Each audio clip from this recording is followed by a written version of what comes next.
Guys, I have no idea where to even start with this. This is Pokemon Yellow for the NES. And right away you can see this is not just simply a port of Pokemon Yellow that someone put on the NES, but rather a bootleg game from China that has been modified by a guy named Lugia 2009 and translated into English. I saw this game in 2018, almost 8 years ago, on eBay when I was looking for actual Pokemon Yellow. I thought I'd lost my cartridge and I was going to get another one. This, by the way, is 2 full years before I started doing solo runs, which is crazy. And the footage you are seeing dates back to November of 2020. I thought I lost this, but on an old hard drive somewhere, we have, well, I don't even know how to describe this. There is a video by Inkbox if you want a deep dive. I actually haven't watched the video yet because I didn't want it to influence this video, but I'm pretty sure it goes into the technical and background aspects. But for our purposes, I'm just going to tell you what it was like to play this game. Is this a game you would want to play? No, it's not. Now, this game might be super sketchy, but there's a way you can protect yourself from a ton of sketchy stuff online, and that is with the sponsor of today's video, NordVPN. Now, VPN stands for Virtual Private Network, and it's a way for you to connect to the internet without outside people being able to see and to track what you are doing. Such as if you're in an airport or a coffee shop, yeah, that Wi-Fi might be free, but unfortunately, it is possible malicious actors can take advantage of that free Wi-Fi. So using a VPN does help you there. Additionally, if you're traveling and want to watch your favorite sports team, well, a VPN will allow you to get access to the content you would have at home anywhere you go. NordVPN really came to my rescue there. But NordVPN is not just your simple everyday VPN. And by the way, it is rated the fastest VPN, which is super useful.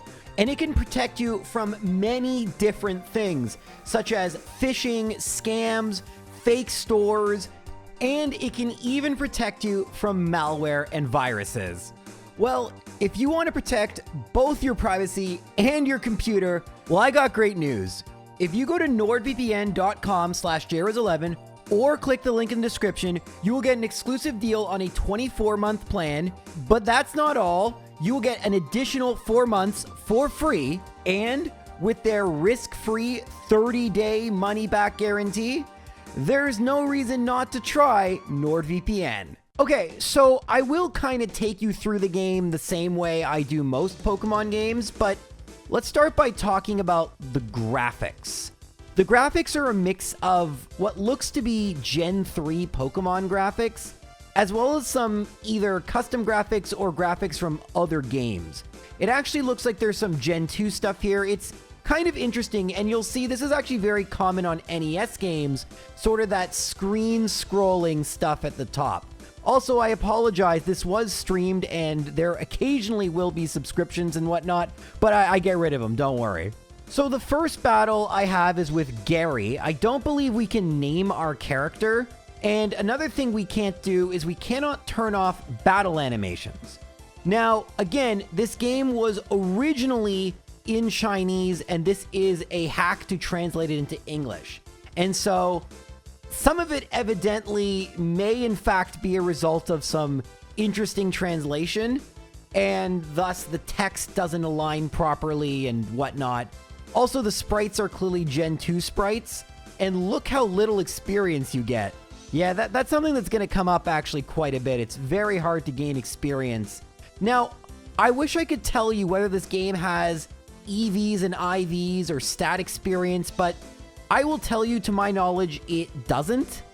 I don't know if the damage calculation, I will tell you the honest to goodness truth as we now enter Route 1. I don't actually know to this day, and maybe the Inkbox video tells you more of these things.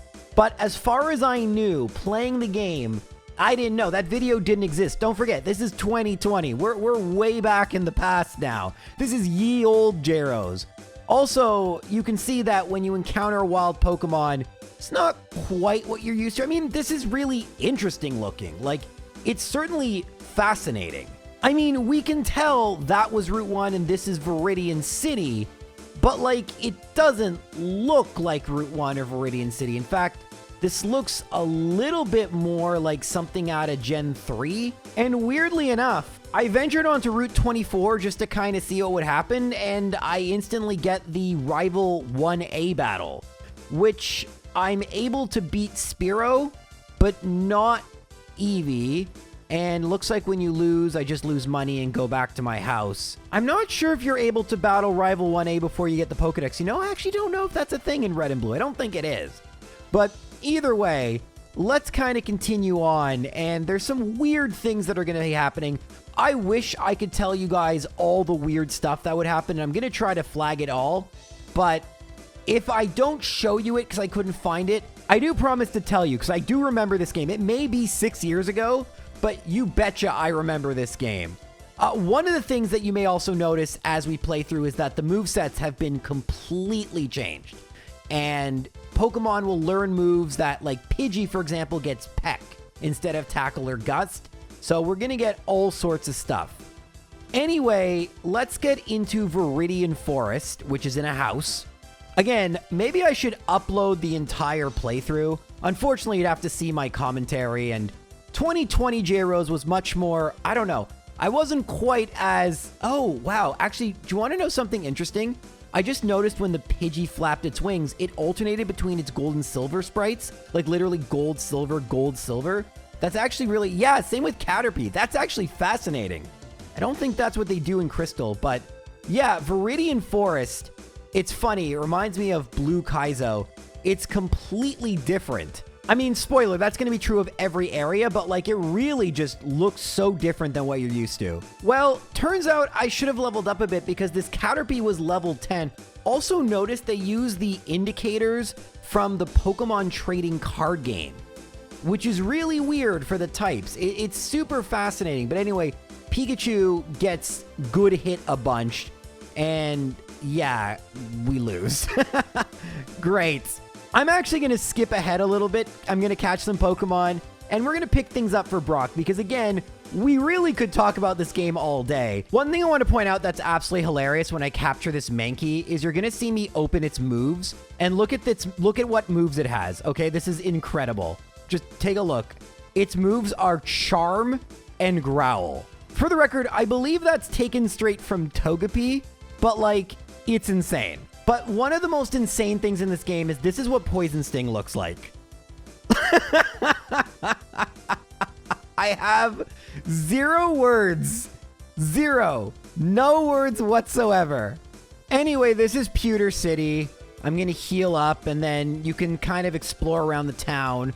There is a guy who brings you to the gym, which is in a completely different spot, the museum. Everything is there. By the way, it isn't your screen that is kind of messing up.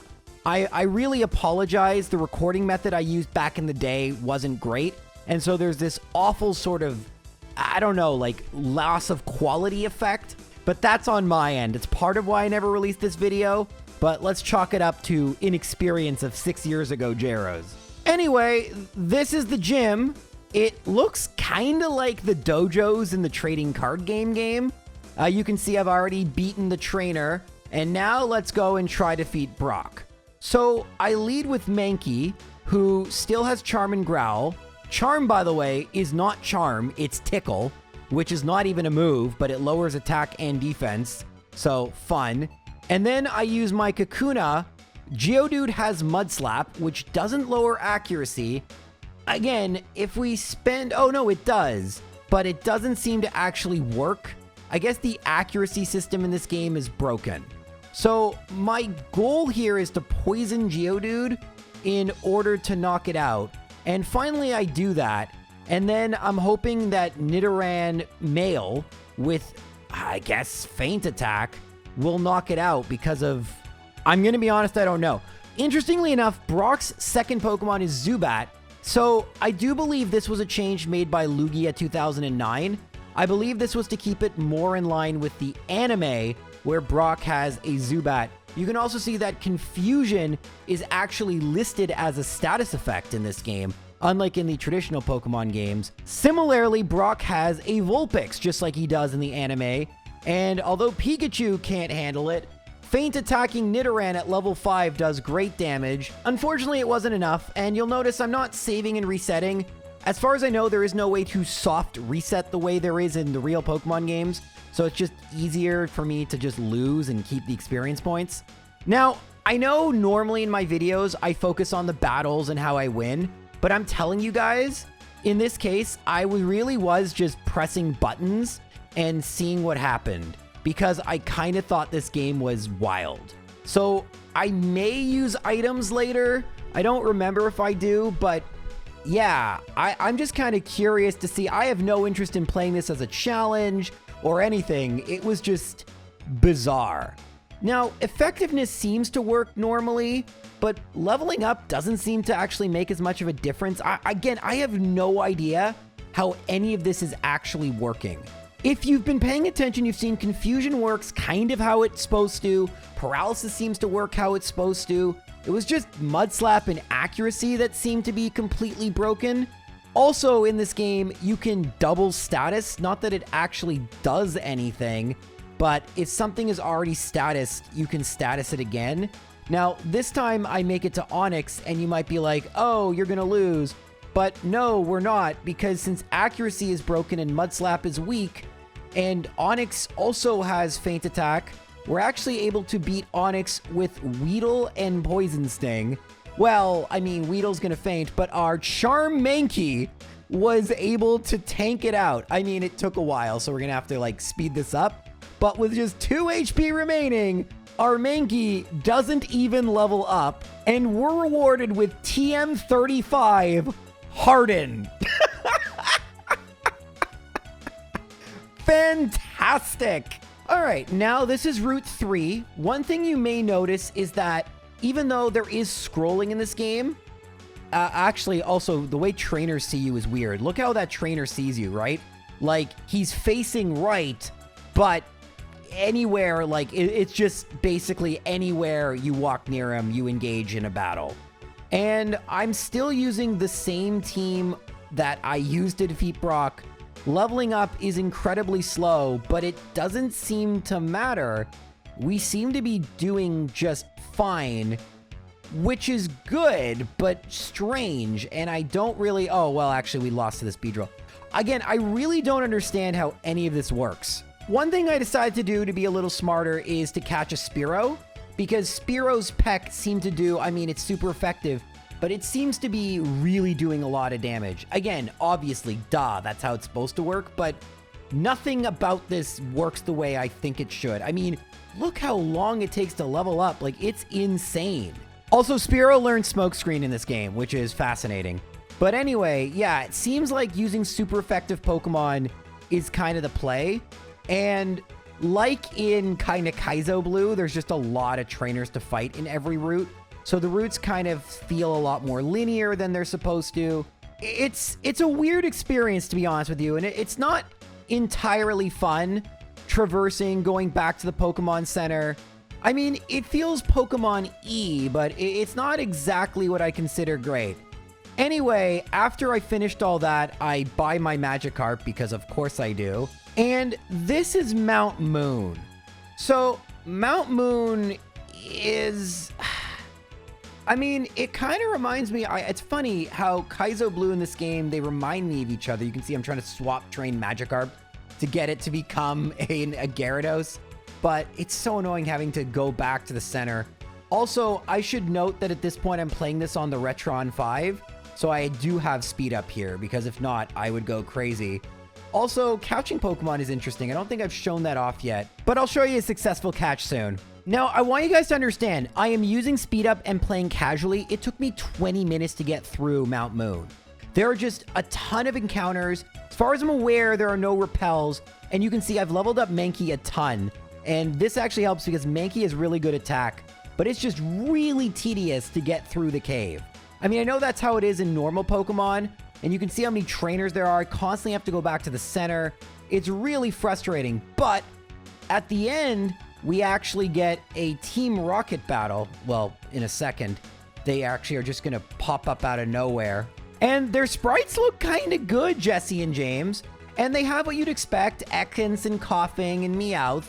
And then once we beat them, we make it to Route 4. So Route 4 actually looks the most... Wait, how do I... Okay, I actually have to go. I couldn't see. You actually... I'm not seeing the path because I thought that was like blocked off. But yeah, Route 4 actually looks the most... That's a super potion. This looks the most. Also, you don't jump off ledges. You just walk off them. But anyway, Route 4 looks the most like it's supposed to, quote unquote. I mean, I don't know if anything's supposed to look like anything. Cerulean, on the other hand, doesn't quite look what you'd expect it to look like. There's Cerulean Cave, but yeah, I mean, I'm not really sure what this is based on, but yeah, it doesn't look very Cerulean-y. As soon as you get to Nugget Bridge, Rival 2 just battles you right away. And he has the team that he has from also, yeah, Whirlwind. The text is completely bugged for some reason. But he has the team you would expect from Yellow version. You guys probably remember Red and Blue's team, but this is the team he has. This is the exact same team he has, and we beat him pretty quickly. And then after beating him, I realized we could actually just skip everything and go and beat the Team Rocket members, so you don't actually have to go to Bill's house, or maybe you do. Also, weirdly enough, the Rocket doesn't give you the TM for Dig, even though he says he stole it. So the dialogue is taken from Red, Blue, and Yellow, but you don't actually get the TM, which is strange. Anyway, this is Cerulean Gym, and actually, it looks very similar to what it looks like in the real games. Unfortunately, there is no way to avoid this trainer. She's just going to come and battle me. But we have Pikachu, so in theory, we should be fine. And then you have to battle the Goldeen trainer, and then I heal. And then I actually decided to level up quite a bit more and catch some more Pokemon because I was kind of curious. I was wondering how far we could get without battling Misty or seeing Bill. You actually can go to Saffron, at least see it, but the guard is now blocking the city instead of at his gate post. I guess that would have been tougher. By the way, this is Route 5 and 6, and you can see there are Abra here, and I definitely want one of them. But right now, what I want even more than Abra, or a Wild Abra V3, again, want to point out this is a bootleg that has been translated, so I'm not going to focus too much on those types of errors because who knows why they occur. Anyway, after walking around a bunch, I battle Misty. Misty has, funny enough, the same team we've come to expect, Staryu and Starmie. Pikachu actually makes quick work of Staryu, and then Starmie has Agility, Water Gun, which crits, and Harden. So a very useful moveset for Starmie. Misty has a Max Potion, and I get a critical hit myself. Tackle is a good hit, but good isn't good enough. And yeah, it seems like levels don't really matter at all. I don't really understand how any of this works, and we get Bubble Beam, which we can't teach to Magikarp. Yeah, teaching TMs is just you try to use it and either works or doesn't.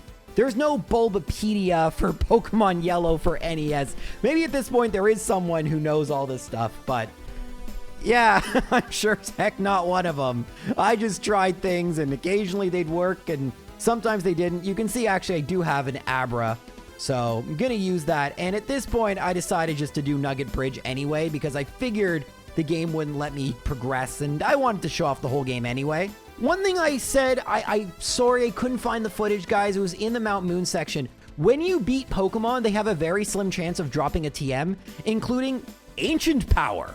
That's why I have the TM for Ancient Power, but I guess nothing I have can learn that. So I'm going to swap train Abra because we need to get a Kadabra because, well, it's the best Pokemon, of course. Interestingly enough, the Rocket doesn't say or do anything. And the guy who gives you Charmander is just a trainer you battle.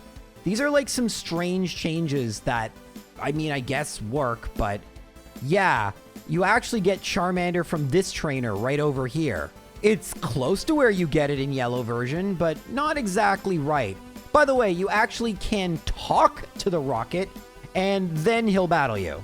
Again, I want to point out that with Speed Up, there is no in-game timer here, so I can only tell you how long this actually took me. It took me 15 minutes. And this is Bill's house, which it's kind of cool. I mean, Bill kind of just disappears into the machine and then he looks like a random scientist. But I get the SS ticket and then, yeah, I gotta tediously walk my way back to Cerulean. There's a lot of walking in this game, and I mean, there's no better showcase of how much walking there is this long, boring hallway with nothing and just an alternating pattern to get to Route 6. And, I mean, it looks Route 6E. Like, you can kind of see how this kind of looks like what you recall. I should mention about 50% of the trainer teams are completely different, like this Lass here existing and having a Cubone. And yeah, like this trainer right here with a Weepin' Bell. Again, I can't really show off every single thing that's happening in this game. Again, there's just so much here, but I'm trying to make sure I give you as thorough a quote-unquote review as I can. Like how sometimes the graphics just decide, A, P, like a P in the shape of a 6. I don't know why it does this. I don't. I think it's from the sleep. I don't know why it's doing this, but don't worry, it doesn't actually change anything. I also have to lose to this Butterfree, and it takes forever. Yeah, this game's great. Anyway, after tediously getting through every single trainer in like the Tri-City area, I mean, we have been to 3 cities, so that's not incorrect. We make it to Vermilion. The color scheme in every city is identical. Everything is like super green with like the same buildings. So all the cities kind of look the exact same, which they don't in most Pokemon games. But also, where's Diglett Cave? Is it over here? Okay, there it is. So Diglett Cave. Oh, I got to battle this man with the weirdly colored Growlithe. But yeah, that's where Diglett Cave is. Cool. So also, let's look at the fan place, like, you know, where we get the bike voucher. I forget what it's called. But in this game, he just says his Pikachu's better than yours, and you don't get a bike voucher. Because there is no bike in this game, because who would want to move quicker? In fact, I want this game to take as long as possible. And wait, 1 second. This is Diglett Cave, which is more maze-like than you remember. I catch a Diglett now, but yeah, you'll see it's huge. That Groot ball was great. But seriously, in this game, Diglett Cave is basically Diglett Maze. Now, the one good thing is that for Bellsprout, Vine Whip does so much damage that... Actually, I just caught another one with a Groot ball. Because leveling up takes so long, right? So, what I try to do... Oh, it can't learn Ancient Power either. But what I try to do is just catch the highest level Pokemon that I can, and then that's the one I'm going to use. It seems like the most efficient way of leveling up. But like, just look how many encounters you get and how big this place is. Every route is so big, but I do a ton of leveling up and grinding before I head to the SSN, which you're not ready for how weird this place is going to look. I mean, it's got an interesting look, very corridory. And again, this reminds me a lot of Kaizo Blue, even though, for the record, I played this game long before Kaizo Blue, and Diglett can learn Ancient Power, so I have that on Diglett. Neat, and you can see that since Diglett is so high level, it beats Pokemon. And also, Shelder has a move called Arctic Breeze. I don't know what that is. I'm guessing Icy Wind, but you don't know. At this point, I'm really sick and tired of every trainer basically knocking out 4 or 5 Pokemon and then I have to heal. So I just go to Diglett Cave and just battle over and over and over again, trying to level up all my Pokemon so that when I finally battle trainers, I don't have to heal 1,000 times. That's why everything is taking so long. By the way, at this point, I have fully made it through Diglett Cave, and you get Flash in this house over here. And yeah, not much really to see on these routes, but it is interesting, and you can kind of see just how massive Diglett Cave is. It doesn't take as long to get through as you think, but it's still really big. Finally, I have swap trained Kadabra so that, oh yeah, Dig unleashes. Yeah, Dig, it takes a turn to charge, then unleashes. Dig works completely differently in this game, where you actually aren't invulnerable. It works like Skull Bash, which is really funny and terrible. So Abra grew to level 16, okay? So that means it's going to evolve into Kadabra. Let's see what the evolution looks like. Okay, looks great. It's evolved into Kadabra. It learned Confusion. There's Kadabra. Let's use it in battle. Hey, does that look like Kadabra to you? No! For whatever reason, and this is the only Pokemon this affects, Kadabra's and Alakazam's sprite are mixed up. I don't know why this happens, but assuming we have a way to evolve to Alakazam, this does mean that you will see a Kadabra when I have an Alakazam, so look on the bright side there. But yeah, I was really pissed about this because Kadabra is my favorite Pokemon. I also don't know if you can cancel evolution in this game, but oh yeah, it's a good time to show you what the Pokedex looks like and everything I've caught. It takes quite a long time to scroll, and you can basically, yeah, the front sprite's right, but the back sprite's wrong. Very strange. Anyway, I then proceed through SSN. I mean, everything looks like a house, which is really strange. Obviously, we're going to need Cut to go battle Lieutenant Surge, but yeah, SSN took a while. It was also kind of mazy in that I didn't know where I was actually going, but when Rival 3 appeared, I figured, all right, we're in the right spot. Obviously, I don't want Bellsprout, but I decided just to go for Grass Whistle to put it to sleep. So this has Generation... Oh, Spearow woke up. Boo. But Ancient Power, and then Smoke Screen, and then Pound. Don't worry. I can also swap after every turn. You can't turn off Shift Mode. And again, I'm playing this very casually. I have no interest in making this harder. I also am kind of curious. Yeah, so Charm does work. Attack and defense lowering does work. So Charm, weirdly enough, plus Brick Break is super great. But yeah, just super, super strange. Also, now we have HM1. And how do we use an HM? How does it actually work? I figured I'd need it inside the gym just because of how this game has done things, but no, I don't need it at all. And I was very curious how they did the garbage puzzles because, well, they suck. And it is a thing. I can see the garbage puzzles are actually active. I'm gonna be real with you, I have no idea how it worked. Like, the text was going so fast, I actually had to slow it down to read hit the button. But like, sometimes you'd press it and nothing would happen. So like, what button am I hitting? It was so confusing. Like, what am I actually doing? What is the puzzle here? What are the buttons doing? It's not the first and second switch. So I got really frustrated and annoyed. I talked to, I don't know, the gym attendant. Maybe he could help me, but he didn't really help me either. And then I thought maybe if I battled all the trainers, it would just open. But no, I just hit the button and then I honestly couldn't figure this out. And it wasn't like there was a walkthrough available for me. I just kind of had to keep hitting the button until eventually I was hoping it would work. After, and I'm not kidding you about this, 10 minutes it took me. I got through. You can see that face. That is a face of a younger and very happy J-Rose. It's crazy to see. Also, I look so young there. It's nuts. It's crazy how 6 years ages you. But anyway, Lieutenant Surge, I just thought using Diglett would work. And one of the weird things, by the way, about this game, a weird graphical glitch. It looks like the Pokemon is 0 HP, but apparently it has more HP to give. So that's interesting. Also, by the way, Steel type is in this game. So Magnemite is double weak to Dig. And yeah, I mean, this is not the yellow team. This is a different team. But Dig just obliterated Raichu. Very strong. And we got TM. Good kid.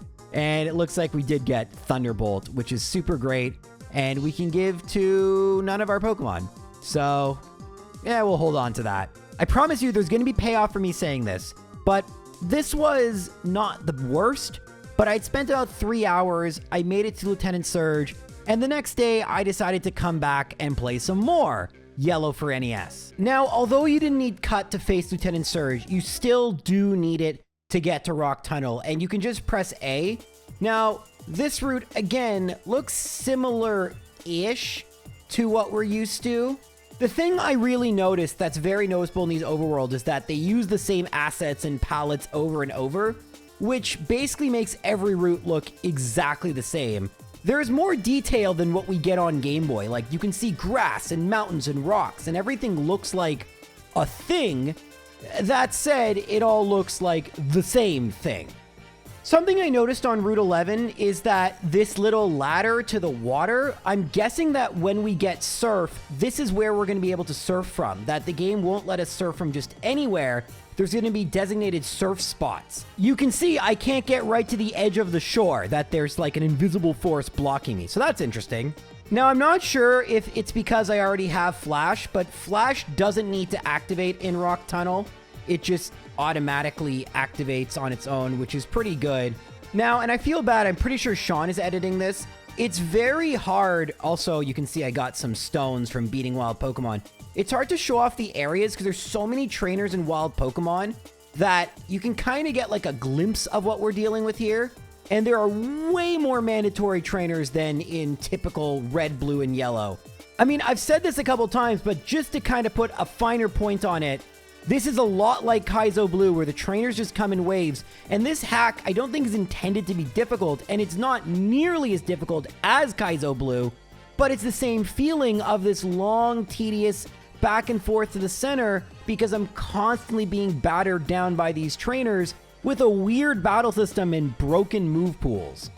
Unfortunately, I do faint to this Bellsprout, and it's very annoying. Apparently, you can miss, and I do a bunch of times. But wait, it gets really, really obnoxious. We end up, for whatever reason, even though I've healed multiple times at the Pokemon Center just outside, it sends me back to Cerulean. What? Why? It just takes so long. Also, by the way, I was kind of curious what's on the second floor, and the trading center is closed. I talked to her, and then the cable club is closed. This makes sense because there is no way that I'm aware of to link two NESs or Famicoms together, so it makes sense that you can't do that, but just curious why they even bothered putting that in the game. Also, funny enough, Bite against Zubat, it uses Bite. It's a bunch of gears, like a Bite from gears. It's so weird. Why? When you finally get out of Rock Tunnel, you have to fight a bunch more trainers, and again, you can't go around these guys. They all have 360 vision. Despite what it might look like, they do. But finally, I make it to a really weird-looking Lavender Town. I mean, it's just really oddly narrow. I don't really understand the design decision. I mean, let's face it. When it comes to games like this, why am I really questioning design decisions here? I did want to check out the tower because, I mean, it's kind of a cool, different area. And there is a rival battle. Funny enough, it almost looks like I'm the rival, but it's the rival just comes to me. He has a Fearow by this point, so it's a little trickier. I also have Calm Mind, which works really well.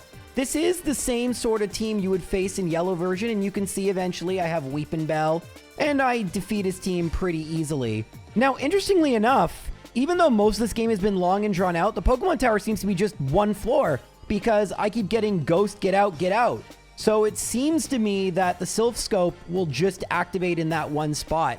And we didn't encounter any ghosts otherwise, so kind of interesting. That's a very unique area in Pokemon. I almost never go on Route 12 typically, but I decided to explore just a little bit. I didn't want to battle any trainers because it's tedious, but that's what it looks like. Anyway, back to Route 8. I'm trying to avoid trainers. You see, you can kind of avoid them. They have like an invisible range, so as long as I'm far enough away, I can skip a lot of them. Unfortunately, I did get caught by one super nerd, but I dealt with him pretty easily. Now, I didn't realize this was another way to enter Saffron, and once again, you just can't enter, but I can see a bit more of Saffron, which is kind of cool. And there's two more trainers I need to fight in order to get to the underground. Wonderful, but I beat them pretty quickly. Route 9 seems to have some trainers that I can thankfully avoid, and then we get to Celadon, which looks like... what's that? It's like a texture. It's not gym mats, but like there's a texture. I don't remember what this texture... I'm sure I'll think about it as I finish this voiceover, but like this reminds me of something, like some sort of like wall or floor somewhere. I'm gonna think about where I recognize that texture from, but regardless, the slots don't work. And you don't battle a Rocket member. He actually just says, oh, I'm running away. And then you press the poster, which is normal. And you can actually accumulate coins, it looks like. I mean, yeah, it seems you can accumulate coins. I don't know how you... Wait, no, maybe you can't accumulate coins? Also, you get the lemonade from this random woman in this house, which is evidently what we're going to need to get through to Saffron. So that's really interesting. And yeah, it's a key item. It's not like actual lemonade like the item. So cool, I guess. And there's the gym and a random house. Kind of interesting to explore. I mean, like, I was trying to find if there's like a coin case or anything, but doesn't seem like there is. At least not that I can see. But yeah, it says I can exchange coins next door, but looks like that's actually not a thing we can really do. It looks like that there's not really anything else to do in this town other than get the lemonade. It looks like there's also no big mart in this town. That's like the key Celadon City feature, but looks to be absent unless I'm just blanking. I don't see a store actually at all in Celadon City. So we've gone from the biggest Pokemart to nothing. Yeah, looks like there is nothing here. All right, very interesting, strange decision. Unless I can enter one of these buildings that I don't think I can. Can I? Okay, maybe I can get in that one. Well, something else that's really freaking strange. So remember where I got the lemonade? Well, if you go in this other door, it takes you to a completely different room. And you can get the Eevee here. What the heck? I had no idea you had to do that. And again, I had no guide. I just kind of figured out. Also, there's like Brendan from Ruby and Sapphire. It's kind of strange, but... And Misty and Brock are here? What is this? What a weird room. Very strange game. Now that I have the lemonade, I can give it to the guard and explore Saffron, which does have a shop. So that makes it better. Although it looks like the shop's all of the same items and they just get more stock as you progress through, which is what modern Pokemon does. And then even though I actually haven't done Rocket Hideout, I entered Sylph Company because I was curious and it looks, well, nothing like what I expected. It kind of looks like, I don't know, like a Battle Frontier facility. Very strange. Very strange. Anyway, I'm just kind of looking around, just trying to explore a little bit, see what's up in this game. But I figured it's time to actually start to make progress. So I head back to Celadon and go to Celadon's gym. It looks actually like Erica's gym from Gold and Silver, funny enough. And I constantly have to go back to the Pokemon Center, so we'll be cutting those parts out. Once I beat all the trainers and I use Kadabra, that looks like an Alakazam for that, because still Gen 1, all the Pokemon are poison types. One thing I really like about this game is that there is an HMs menu. And so, yeah, I can just fly. Also, look at this. Interestingly enough, it looks like there's no cycling road. And the only way to get from, like, anywhere to Fuchsia is through Route 12. That's actually super interesting. And I should have noticed that there was no path westward from Celadon. There's also no bike. But yeah, you just fly and it just warps you. But that's good enough. I like that. After 11 minutes in Erica's gym, if you can believe it, I go and battle Erica. I try and use Kakuna just to see if I can poison it. And also, I slowed the game down at this point for my chat to show the battle animations, but we're going to speed it right up because it's going to take forever. And then the second Pokemon is Weepinbell. Kadabra this time has Psybeam, and it makes quick work of Weepinbell, but Gloom puts me to sleep, so it takes a little longer. Thankfully, I wake up and I win, and we can head on to the next part of the game. The Fighting Dojo is in this game, although it's located in the south end instead of the north end. And it looks really weird. I mean, there's just all this space, and the guys are just kind of standing there. It's kind of funny, but Kadabra made quick work of all the Pokemon here. Well, not all of them. Eventually, Kadabra fainted and I had to switch to some other Pokemon, but it was a great way to gain some more experience. Of course, eventually I lost to a Scyther at level 35, which I wasn't expecting, but that's neither here nor there. I figured this was a good time to actually, progress in the story in the Rocket Hideout. And I mean, it was tedious, as you'd expect. Lots and lots and lots of trainers. I mean, if we kind of speed this up, you can just see a constant barrage of battles. And it's also very maze-like. It has an interesting look to it, this kind of green aesthetic. Kind of fascinating. But if you're noticing some repetition in my voiceover, I, at this point, was kind of getting burnt out of this game. I'd only been playing it for like 5-6 hours, and I was just like, okay, the novelty of this is worn off. These battles are getting really tedious. At least Kaizo Blue was difficult, so I had like, it was challenging. But this isn't even challenging, it's just really tedious. And There's also parts that are just bizarre, like this part. This could be a simple translation error, but you touch this Pokeball and said, hit the button, hit the button, hit the button, hit the button, hit button. So I'm like, okay, what am I doing? I'm hitting the button? What does that mean? So I can't pick up this Pokeball. It's not an item. Okay, great. So I press it like a billion times, and then I try to progress to where Giovanni will be, and there's another Pokeball, and it says, hit the button. And there's like a Lieutenant Surge style gate, but like, it's locked. What other buttons was I supposed to hit? What am I missing? I can see Team Rocket. It's clearly where I'm supposed to go. Where's the other button? Do I have to hit like that button and then this button? Is there an order I have to hit the buttons in? Is that it? Is it like some, okay, see, I hit that button now, and this time I only pressed it once. So let's go. Let's go. We're gonna tediously make our way back. Did I hit them in the right order? Maybe? No, I didn't. Okay, so what the heck do I do, right? Like, I genuinely have no clue. There's no walkthrough. There's nothing I can really... Maybe on this floor, there's a third button. Maybe there's a button I missed. Is there... Oh, there it is. There's a button. So now, if I hit this button, I've hit all the buttons and it works. Or do I have to hit the buttons in a specific order? Let's see if it just opened, because I hit all 3 buttons. Oh, it did open. Hooray. Great. And look, we can sit on our nice sofa. And, oh god, I have a lot of Pokemon fainted. Diglett is still, probably the strongest. Let's go battle Team Rocket, and then somewhere Giovanni will be here, I assume. I don't see him. So I'm gonna go dig. It goes self-destruct, so I just lost Diglett. And now Ekans comes out, and I'm gonna go to Weepin' Bell. And we can use Cut. It goes Poison Sting, and then Knock Off. All right, we're just going to speed this up. But spoiler alert, we do end up winning, and they blast off at the speed of light again. And there is Giovanni. And I have to think about, well, do I want to? Oh, by the way, you can fly in buildings in this game. I forgot to mention that. You don't need escape rope. You can just fly out of buildings. Cool, but I get the heal, and then I have to tediously make my way back to Giovanni. And he's got a weird team, I'll tell you that. For some reason, Giovanni has a Drowsy, which I'm able to beat, a Machop, an Onix, a Rhyhorn, and a Persian. So 2 extra Pokemon, and then the teams that you're used to. So we beat Giovanni, and we just instantly get Sylph Scope. Sadly, I was wrong. The Sylph Scope doesn't make ghosts appear. It just unlocks the part of the tower where there are trainers and wild Pokemon. So that's just an easy way. They don't have to do the extra sprite and whatever custom code it took for that. But yeah, there are a ton of trainers here, but they mostly just have Ghastlies and Haunters, just like we're used to.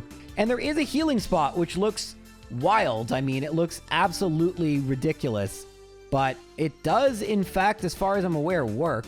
Anyway, as we make it up the tower, once we get to a random staircase, in fact, this actually looks a lot more like Sky Pillar in Pokemon Emerald than Pokemon Tower, but we're almost done. We just have to beat Jesse and James, and that gives us the Poke Flute, which we can use to wake up Snorlax and then get to Fuchsia, which may or may not have a Safari Zone. Now, I'm sure something would have stopped me, but it seems like the Snorlax just blocks off Vermilion and not Fuchsia, which is confusing, but whatever. It also looks really silly, but I decided to beat it because why not? And yeah, it just took me back to Vermilion, so I guess we don't actually need the Poke Flute in this version. Route 13, funny enough, looks closest to what I would expect Route 13 to look like with all the gates and fences. Of course, with a bunch of this time mandatory trainers, but this does resemble what it's supposed to look like, so kudos. Route 14, I realized I can just walk along this ledge, and I mean, it's not even a ledge, and skip every single trainer, which I was more than happy to do as we enter Fuchsia City. And it also has a weird texture. This one doesn't look like anything, but once we heal, I'm kind of curious, is this the Safari Zone right here? No. But we've gotten HMs from random NPCs. No, this guy's just telling me about the Safari Zone. Where is it? I guess it's that one. No, it's that one. Clearly it's that one. Okay, cool. Maybe I should go in all the buildings, though. This is proven to be... All right, what does this guy want from me? Let's see if I can talk to him.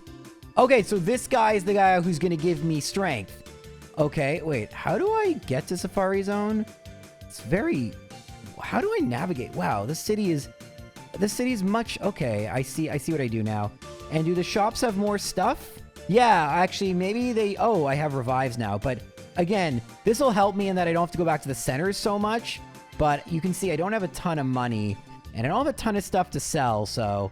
Yeah, it is what it is. Money is kind of tight in this game. Anywho, alright. So if I go along the outside ledge, I can then make it to both the gym... But I'm more interested in going to the Safari Zone. Now we're inside the Safari Zone, and we get a Pokeball, which is cool. Does it work any differently? No. No, it doesn't work any differently. They didn't bother programming. I mean, there are some weird tree sprites that clearly are from a different game, but it looks like the Safari Zone is just an area I can get items and Pokemon. In fact, not even good items and good Pokemon, just weird bad items. And it actually does not take very long at all to get to the secret house. Actually, looks like the Safari Zone is quite small. Very underwhelming, to be quite honest with you. Having said that, after getting Surf, we don't have the teeth. So where do I go and get that? I'm kind of having to explore because I know the teeth should be in here, the false teeth. And I see this Pokeball here. It's just an Ice Heal. It's got to be somewhere, right? Like, is there an NPC that gives it to me? Where can I get false teeth? You also can see I can't surf anywhere. There is a surfing spot there too. Maybe this in the corner is false teeth. Yeah, there they are. It's in the top left. That makes sense. All right, great. Now we go to Fuchsia Gym, and like in the typical game... Oh, what the heck? So when I use... All right, this is really strange. When I use Shadow Ball and got a stat change, okay, I have a lot of things to say. Some Chinese letters appeared, which is probably a result of just not being able to translate something or just it being left. But anyway, we are able to use Shadow Ball, and even though we're a Kadabra, it does a ton of damage. This gym is very long and very hard to navigate because it is extremely hard on the NES to see, like, the fake walls. This was not fun to do, I'll be honest with you. Better than Surge's Gym, but not great. Now, this game does have a saving feature. You can save like this, and it brings up this nice little Pikachu screen. It's kind of cool. And Koga starts off with a Venonat at level 44. This is the exact same starting Pokemon he has in actual yellow version. Dugtrio finishes it off with a few Ancient Powers, and then we get knocked out by the second Venonat. Kadabra then comes out and finishes that one off. Also notice that when a Pokemon, like, faints, it just disappears from... Oh, Zen Headbutt, by the way, is also like Skull Bash. Forgot to mention that. I can't mention all the differences, but it's just Skull Bash. But... Oh, no, it's like Future Sight, sorry. It's like Future Sight, I forgot. You can attack. So you can go, like, Zen Headbutt, Psybeam, and then Unleashed. It's very weird how it works, but we do have the Soul Badge. And then I decide it's time to fly to Saffron and go and battle Sylph Company. Now, when I go up here, I want you to take a look. What does this remind you of? It looks kind of like the radio tower. And I think that's where they took direct inspiration from. Unfortunately, it's actually a lot more trainers. Like, we're speeding through this. Look how many gosh darn trainers there are. There are just a ton of them. And we know that there is going to be a rival Fivel battle and eventually a Giovanni fight at some point.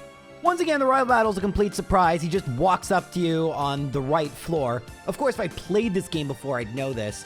And you can see how low level my Pokemon are, despite the fact I have so many trainers to battle. The XP in this game is completely messed up, and I don't understand it at all. But thankfully, it doesn't seem to matter. We do have stronger moves, and Super Effective just seems to do so much. We're not really one-shotting anything, but nothing can really one-shot us, so it does really go both ways.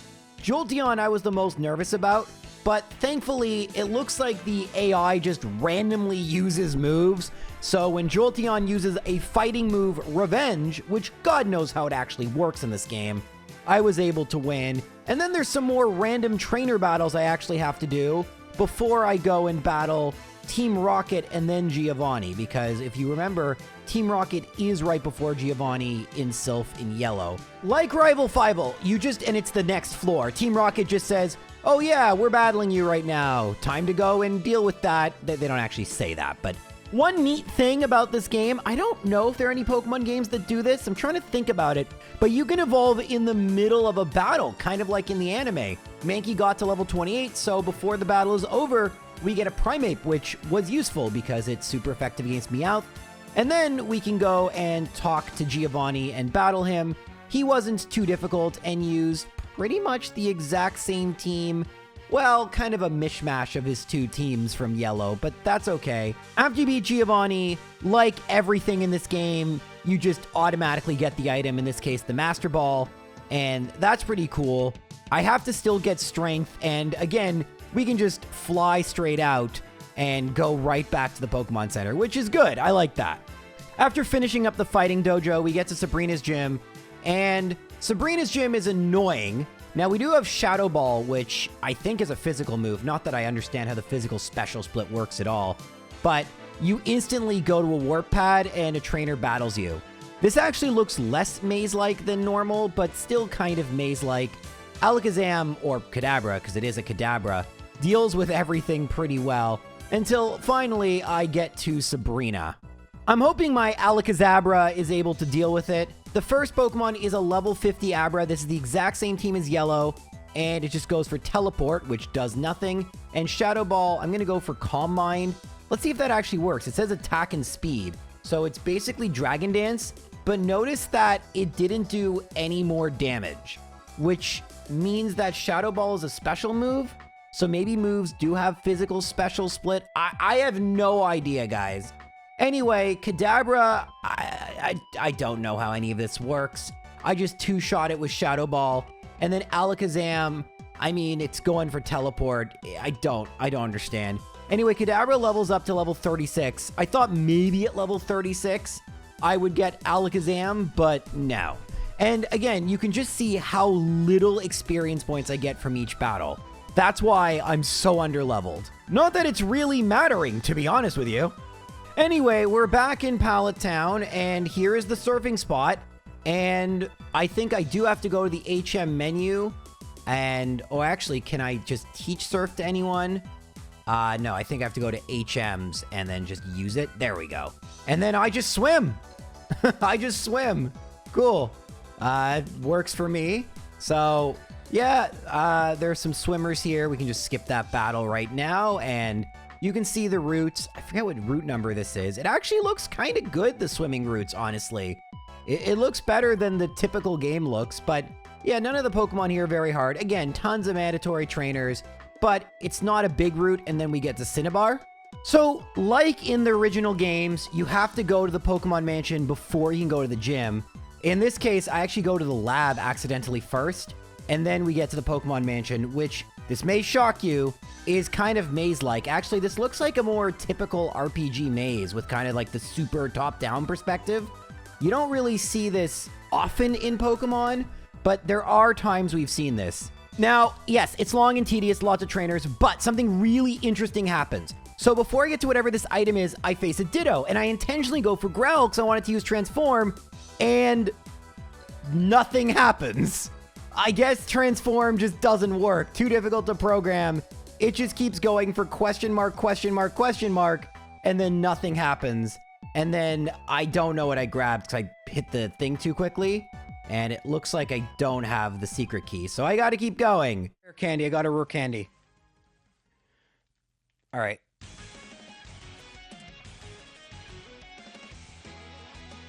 What? Excuse me? Yeah, so turns out Moltres is just chilling here. I didn't have many balls to throw. I tried to throw, like, the normal ones, but I have to use my Master Ball because, well, I mean, we want Moltres, right? In this run, I have no problem using legendaries, but not only is Moltres not here in Pokemon Yellow, but it's normally like a special encounter, not just, here's Moltres. So as far as I knew, I did not have the secret key, and I accidentally entered the gym, and... Oh. What? Wait, what?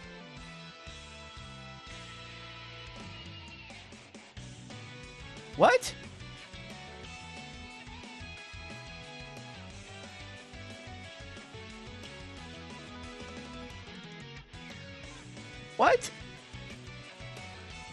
Was Moltres the key? Yeah, I mean, that makes sense in a sense that it makes absolutely no sense. Yeah, I mean, that's the only thing I can think of. All right, well, Nidoking, goodbye. And now I got a level 50 Pokemon. So we're going to be using that now. It knows Wing Attack, Ember, Flame Wheel, and Growl. Cool. Again, my idea now is as good as it was at the time, but let's move on to Cinnabar Gym where they messed up, and by they, I don't know who the heck designed this, but in a very funny way where the trainers are still normal trainers. There's no special AI or anything, unlike the Team Rocket member back on Nugget Bridge where you did have to talk to him. So, for whatever reason, you have to battle them, but the computers still open the door, but they don't ask you trivia questions. So, yeah, I just have to battle a whole bunch of trainers, and then I get to Blaine. I have an extremely under-leveled Vaporeon to use, and I have Dugtrio, so I go for Ancient Power, and, I mean, it's working, so to speak. I mean, I don't know, like, it's working. Ah, darn it, this garbage again, where I knock it out, but it doesn't get knocked out.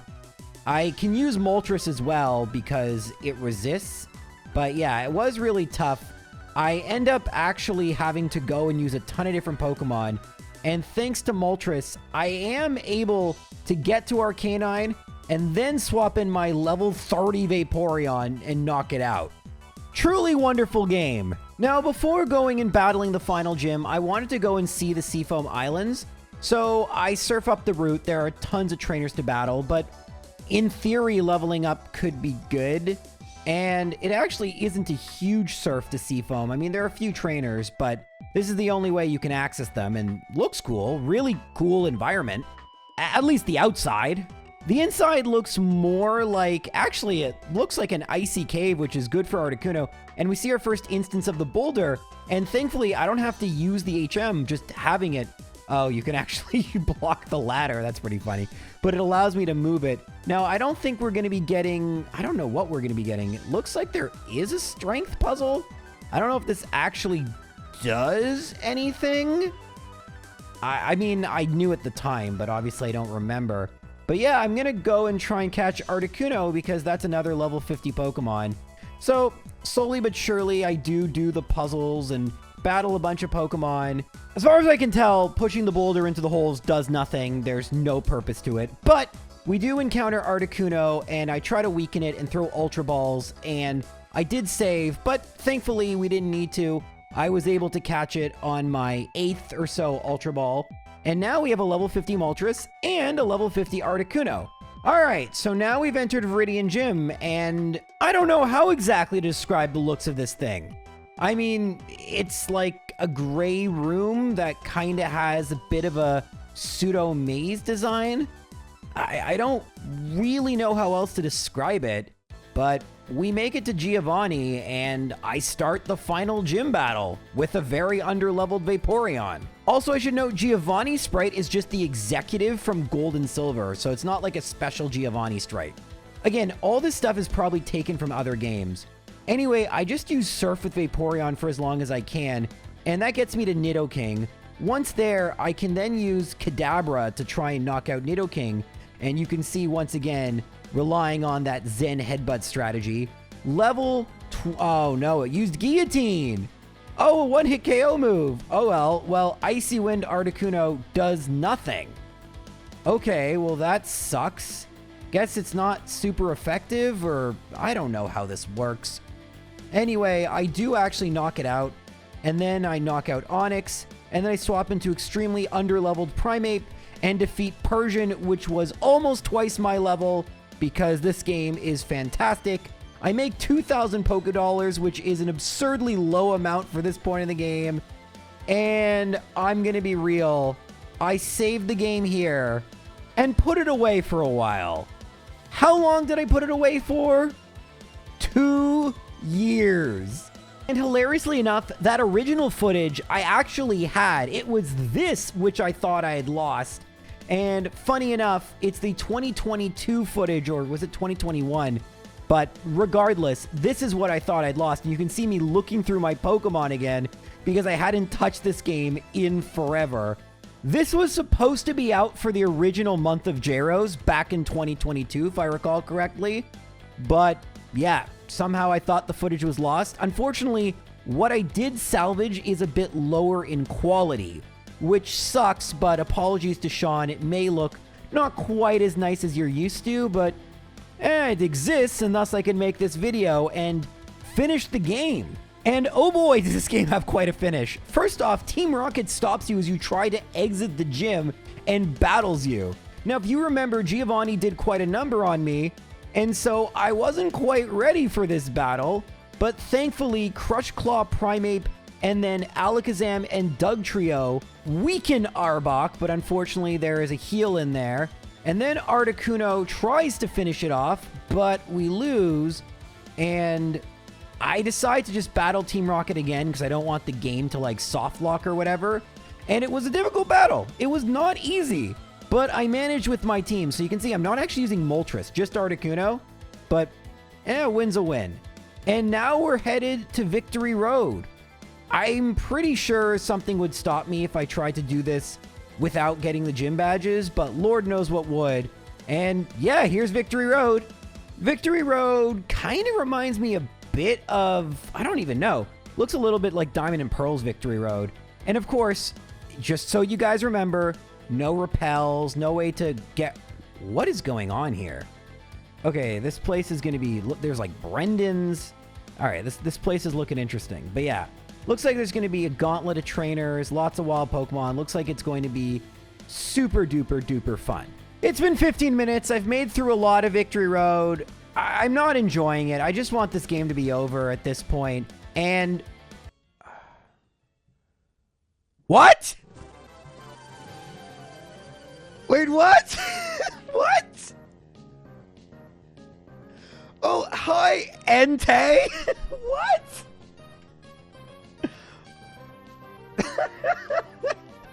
So yeah, I wasn't ready for an Entei. And in the end, Entei went for like Roar or Whirlwind, and I wasn't able to catch it because I was trying to weaken it. So no Entei for me, but yeah, Entei is in this game. It's been a remake of Pokemon Yellow, but also Entei. And very shortly after that, we finally exit Victory Road and are ready for the Elite Four. I was not sure. I had not been spoiled. I have no idea what Pokemon we're going to face, how difficult it's going to be. I'm going to try to buy potions, but I saved in front, and let's just do this.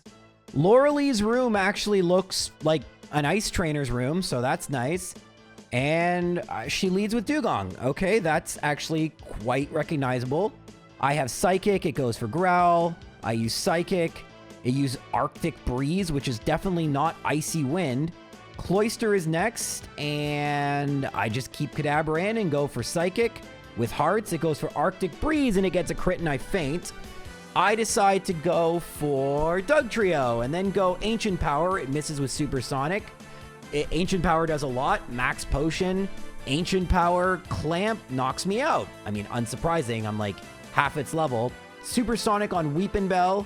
I hit myself in Confusion. Arctic Breeze knocks me out. I probably should have caught stronger Pokemon, but why do I care? Primeape knocks it out with one Brick Break, because of course it does. And then Slowbro comes out, and I guess we'll go with Primeape and go Crush Claw. And then it goes Psychic and knocks me out. So I gotta go Vaporeon with Bite, Gears. And then it goes for Withdraw, and then I go for Bite, and it actually is doing very little damage. So I knock it out with Bite. And then I keep Vaporeon in. I go for Surf against Jinx, and it goes for Lick. I get paralyzed, but I continue to knock it out. It heals, and I do knock it out. I keep in Vaporeon for Lapras. Just go for Surf, because why the heck not? And eventually Vaporeon gets knocked out. Articuno then has to finish the job with Peck. And actually, I don't think we're going to finish the job. We do not. And unfortunately, we are, for whatever reason, transported all the way back to Pallet Town? I think we're in Pallet Town, but we can just fly back to... what? Are you kidding me? I fly back to the entrance of Victory Road, not the exit? Why? There's even a place to fly to Victory Road. What? It doesn't work? What happens if I fly to... Why? Alright, well, I guess I have to go through Victory Road again. Doesn't actually take that long, but very annoying. I did save, so I probably shouldn't have done that, but whatever. I battle Lauralee again, and this time it goes a little bit better. I decide to use some statuses, including Sleep, to help me out. And it does, in that I have way more Pokemon, and Weepinbell ends up knocking out Lapras, because Sleep is as overpowered in this game as it is in actual Generation 1. And yeah, we barely get any experience points and make it to the next Elite Four. But in my infinite wisdom, I decided to see what would happen if I tried to leave. And the game does let you leave, and then you have to battle Lauralee again. So the game lets you leave, but then you have to do the battle again. So I had to beat her a third time. But actually, I think I had to battle her 2 more times. It was very tough to beat her, but now we finally made it to Bruno. So Lauralee's team was identical to what we saw in Pokemon Yellow, and Bruno seems to be as well. We get Iron Defense Onix, which we one-shot. Hitmonchan, I swap into Kadabra, and we 2-shot it with Psychic, and then comes out Hitmonlee. Thankfully, it doesn't attack me, and I knock it out. Then comes out Onix and Vaporeon one-shots, and then Machamp, it actually knocks out Kadabra, but Articuno's Peck is more than good enough to knock out Machamp. So, in every iteration of Pokemon Generation 1, I guess Bruno is terrible. Good to know. Okay, so a bunch of hilarious stuff after the Bruno battle. So first things first, like I said, you get very little money in this game, and I had very little money. So I didn't have enough revives. I did have a rare candy, so I used rare candy on Kadabra. Kadabra evolved into Alakazam, which apparently occurs at level 40. And then I had one Hyper Potion, but hilariously enough, I guess when a Pokemon evolves in this game, it also heals. Now you can see that the sprite for Alakazam looks fine, and then in battle, it's Kadabra, which we expected, but now it's confirmed. Anyway, Kadabra I'm hoping would beat Gengar, but it Shadow Punches me and I lose. So that sucks. So now I'm hoping Dugtrio can beat it. But Shadow Punch and then Calm Mind and then Dig unleashes and it does nothing. Did he even say it was super effective? Anyway, I then try to use Articuno and that doesn't work too great. And then I try to use Vaporeon and that works a bit better until Golbat destroys it. And then I try to use Weepinbell and that works horribly. And then Primeape is just walled by Golbat and I'm back at Paladin and you guys know what's happening now. So what do we do? I mean, we could just level up a ton and then battle the Elite Four. And, I mean, I probably could use more items, but unfortunately, I have no money. I think part of it is when you lose an absurd amount of money in this game. So that might be part of it. But, yeah, I wasn't exactly sure how to proceed. I tried just battling Agatha again, but it goes pretty much no better than the last time. I'm just not able to beat her Pokemon. She walls me way too well. So I didn't know what to do other than just battle the Elite Four over and over again and try to gain experience that way. I mean, I thought it maybe could work. And funny enough, I actually didn't have to wait too long to see results. I mean, I'm beating Lauralee and Bruno every time, and I don't have any healing items, so I don't have my Kadabra or Alakazam at full health. But the AI is so weird that they just opt to not attack you a lot. And so I use Kadabra to knock out Gengar, Articuno to swap once I get confused to knock out Golbat, and then Kadabra to beat Haunter, although it was kind of dicey. Then it crits and one-shots Arbok, and then Dugtrio helps knock out the final Gengar. And I do use my Revive now and my full heal in order to get my Pokemon ready for Lance. This is going to be our very, very first battle, and funny enough, Weepinbell will be sick in Generation 1 Red and Blue, not in Yellow, but what will it be in this game? So Lance leads with Gyarados, we lead with Articuno, and Water Pulse does decent, Icy Wind does less decent, and we probably would like an electric Pokemon. Funny enough, Vaporeon actually does pretty well using Blizzard, but we aren't able to knock out Gyarados. Alakazam comes in, and Dragon Rage in this game isn't working properly. It does 11 damage. I have no idea how it's supposed to work. But Articuno, I thought Icy Wind would be great for Dragonair, except it doesn't work properly. Again, I'm not really sure why any of this is. It just is. And I do get Primeape to knock out Dragonair, which is kind of cool. And then Aerodactyl comes out, and I really have nothing for this. I can put it to sleep and, you know, lose. Now, this time I actually do reset instead of just going back to the beginning. But my next battle for Lance didn't actually go any better. And the battle after that didn't go any better. And the battle after that didn't go any better. And yeah, I battled him quite a few times. I didn't want to have to do everything all over again. But after what I like to say is 6 or 7 failures where I don't get particularly close, I realize it's time to leave. And do what exactly? Like, where do I go? What do I do? What can help me? Hey, y'all know what can really help me? Something that I haven't done yet, a place we haven't been to yet, but I actually saw the outline of it earlier, and we actually even talked about the surf spot there earlier, the power plant. Now, so much of this game looks kind of bad and the same, but like, this looks really cool. I mean, it's a little bit like an icy power plant, but it genuinely looks really cool. And so, yeah, here I'm going to both level up my Pokemon and attempt to catch a Zapdos, because I figure Zapdos will be exactly what I need to beat the Gyarados, and it should help me later on with other Pokemon. And it's level 50. So that made sense to me, but I had to get through a very, very tedious section.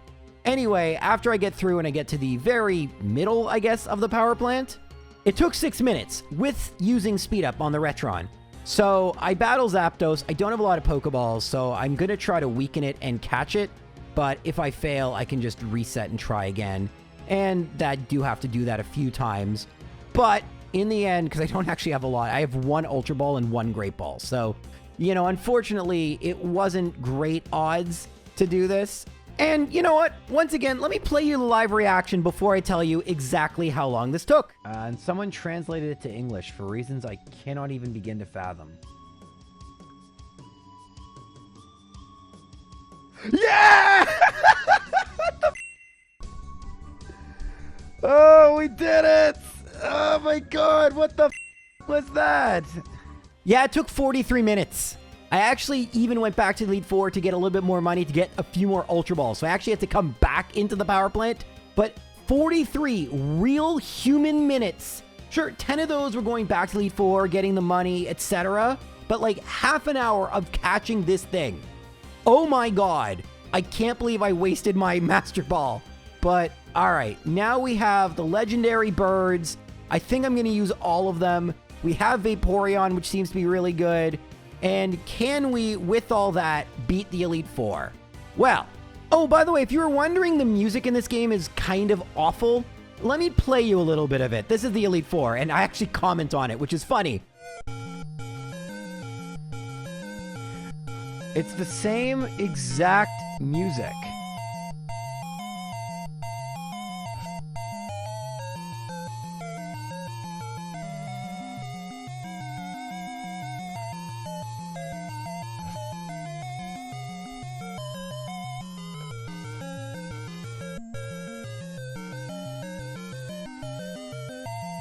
Alright, are we good? You've heard the music? Oh, wow. When did KO? Sorry. Go back to... By the way, I'll mute this in a second. So that's why we don't have the music on when I speed it up, because it sounds terrible. So you can see I'm playing at normal speed. The disadvantage of playing with speed up on the Retron is it mutes the soundtrack for obvious reason. It would sound terrible. And you can see that Zapdos actually makes quick work of pretty much every Pokemon other than Jinx, where I go into Moltres. But you can see I'm not messing around. We're using 3 legendary birds. My Weepinbell and Doug trio, which have been such staples on the team, they're gone. To quote a character in a show I watched with one of the worst final seasons ever, I would say at this point we're going, scorched earth. Oi. And yes, I can't do either the actual accent or the fake bad one. Anyway, Bruno is still really easy because we just use Vaporeon and Alakazam. And against Agatha, we still use Alakazam. Things are pretty good, but you don't want to see that. You want to see Lance, because Lance is going to be different in theory. But what about in practice? Well, you're wrong. We don't make it to Lance. How dare you? We lose to Agatha with 3 legendary birds. Yeah, turns out Agatha's really good in this game. I don't really understand why she's just, her Pokemon are so tanky and strong, but they just are. And so I just kind of have to deal with that. Anyway, I win the next battle versus Agatha, and we make it back to Lance. This time with Zapdos. How will this change everything? We use Thunderbolt, which we got from Surge. Okay, well, that makes things really nice. And then I'm going to keep Zapdos in for Dragonair and go for Drill Peck. He can paralyze an electric Pokemon, which is complete garbage. And while Primeape weakens Dragonair due to the potion, it can't actually knock it out. So I have to use Moltres against Lance, which is kind of the worst matchup, but I've run out of money. And so I have no potions. And so, yeah, I just lose again because my Pokemon fainted too quickly. So I basically just have to do this until I level up and my Pokemon don't faint or I accumulate enough money in order to make this work. So this is the next attempt at Lance in my very next run. I really just want this to be over at this point. I've seen what I need to see. Zapdos one-shots it, and then we go into Articuno. Now let's just go into Vaporeon because it has Blizzard, unlike Articuno, and Blizzard one-shots. And then I stay in, although I'm paralyzed, it goes for Tackle, and Blizzard will two-shot, but we can go for Arctic Breeze. Excellent. Now we swap into Zapdos. It goes for Rock Slide, though, Aerodactyl does, and so that sucks. Then we go to Articuno, it goes for Steel Wing, and his defense rises, and then Icy Wind misses, which is fantastic. So now I just have to go for Vaporeon. I'm paralyzed. It paralyzed again, and then Hyper Beam. This is just wonderful. This is fantastic. Just amazing. So Primeape, I can go for Brick Break, and it says it's a good hit. It goes for Rock Slide. Actually, I'm doing good damage with... Oh my god, I knocked it out. Okay, now I just gotta go Crush Claw, and I get knocked out myself. So we just have Moltres versus Dragonite. But I do have a Revive, and I can revive Vaporeon. Unfortunately, it means we probably... Oh, wait, what? Oh, Fire Blast just burnt it. Wait, am I gonna win like this? Okay, never mind, Moltres. This game's so weird. How? I don't know. Who cares? Anyway, this is the Champions Room from Ruby, Sapphire, Emerald, but... Alright, now we gotta face Gary here. We only have Moltres, and I'm out of Fire Blast, so I go for Flame Wheel. We get a crit, and then a miss from Sand Attack. Then it goes for Swift, and we don't knock out Sand Slash. We have just Vaporeon left. It's paralyzed, because when you heal with a Revive in this game, you don't heal the status, but when you level up, apparently you do. Guys, it's a weird game. I try to freeze Alakazam, and then I just go for Surf, and I get a crit. It gets Max Potion, and I get another crit. Then I can't attack, because I guess I am still actually paralyzed. And then I knock out Alakazam, because I get another crit. And then I get the option to switch, even though I don't have any more Pokemon. And then Executor knocks me out. Fun game. Fun game. We lose half our money, but I guess that means we can be smarter with it next time. I wish I had more way of getting money. Money has been my biggest problem. I want to use items in battle. It's so funny. This is the first time I'd love to use items, but I don't have the money and I have no idea where to get it. All right, well, we've made it back to Lance. Zapdos has been excellent at beating the first Pokemon. And then Vaporeon was great. We get Dragon Clawed. We hit with Blizzard and we get a freeze, which brings up some Japanese characters. And then it unfreezes immediately because I don't know. Who cares? We get paralyzed, and then we get another freeze. And then it attacks us because I guess freezes don't actually do anything in this game. So we go Icy Wind and knock out Dragonair, and then Aerodactyl, I guess we'll go for Zapdos, and hopefully it goes for Iron Tail. And we don't knock it out, and then it goes for Metal Claw, and then we do knock it out because it's a weird game. And then I go for Articuno, and it goes for Wing Attack, and I go for Icy Wind, and its speed fell, but this is like doing no damage, but I still win because I don't know. Please, can this just be over? I don't understand. I don't get it. I do have 1 revive. And so remember, we also need to use, in addition to revive, we need to use some potions. And yeah, there's lots of R's here. R! So yeah, this is it. The final battle, part 2. We're still paralyzed. I forgot to heal. Whatever. All right, paralyzed Vaporeon. It goes for Charm. I go for Surf. And then I can't attack. It goes for Pound. It goes for Pound. I go for Surf. Hooray. Alakazam is next. I'm going to send out my Alakazam because I have Shadow Ball. It goes Calm Mind. I go for Shadow Ball, and it does great damage. It goes for Teleport, and I go for Shadow Ball. Then Executor comes out. I'll keep it in and go for Shadow Ball. Defense falls, and it goes for Frenzy Plant. Wonderful. Then I go for Fire Blast and knock it out with Moltres. Cloyster is next, and I'm going to go to Zapdos because I'm hoping this one-shots. It doesn't, but Supersonic confuses me. And then I go for Shockwave, but I'm hitting Confusion. Max Potion, I go for Thunderbolt. It's paralyzed. It goes for Arctic Breeze and knocks me out. So I go to Primeape, I guess. Let's just Brick Break and knock it out. Next is Ninetales. Well, Vaporeon is paralyzed, but okay, well, it can't attack. It's paralyzed, but okay, Flamethrower it tanks. And then we can't attack again. Wonderful. Just fantastic. All right, Primeape, up to you. It goes for Ember. I go for Brick Break and get a crit. Nice. And then finally, we're actually at the last Pokemon. It's Jolteon. Goes for Thunder Shock. I go for Brick Break. It goes for Thunder Shock. I go for Brick Break. It goes for Revenge and knocks out Primeape. All right, come on, Moltres. Fire Blast. It goes for Revenge. It's not very effective. Fire Blast. We win! All right, I can't wait to see who is behind this. I'm very excited to see the ending, the credits. I've worked hard to get here, and now I deserve a good final screen. Come on, game. Don't disappoint me. We go into the Hall of Fame. We place our Pokemon down, and yeah. The stream audio honestly isn't that good, but I just was very confused. I thought maybe I pressed something or skipped something, but no, there's just, as far as I can tell, there is no ending to this game.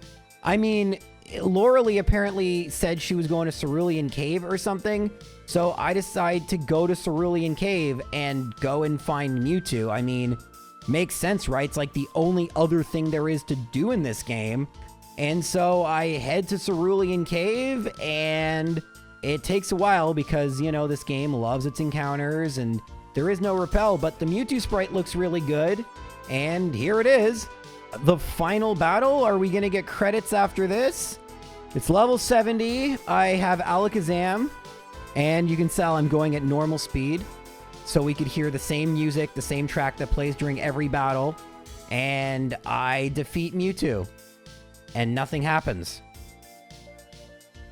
That's it. Using my impressive technology skills, I created my own end screen.